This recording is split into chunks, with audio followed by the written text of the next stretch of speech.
মা দেখো আমি এই ছেলেটাকে বিয়ে করেছি। কি হলো মা? রনি তো খুব ভালো ছেলে।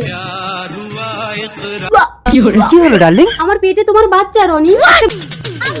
রিয়া, আমি রনির সাথে একটু আলাদাভাবে কথা বলতে চাই। ও মা, রনি তো ঘর জামাই থাকবে, তুমি মায়ের সাথে কথা বলে, আমি কাজে যাচ্ছি। ওকে। ভালোই তো মেয়েকে বস করেছো। যে মেয়ে আমার ঘর থেকে বার হতো না সে আজ কাজে চলে যাচ্ছে। দেখবে রিয়ার কাছে তোমার আসল মুখোশটা খুলে দেবো। তাতে মনে হয় তোমার মুখোশটাও খুলে যাবে।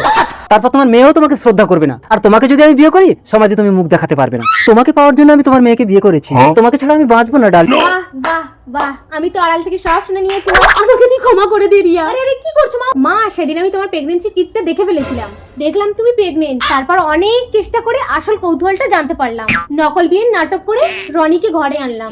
মা আমি বড় হয়েছি, অল্প বয়সে স্বামী হারানোর জ্বালাটা আমি বুঝি। এই যে বাবু বাবা, আমার মাকে কিন্তু লক্ষ্য রাখবে।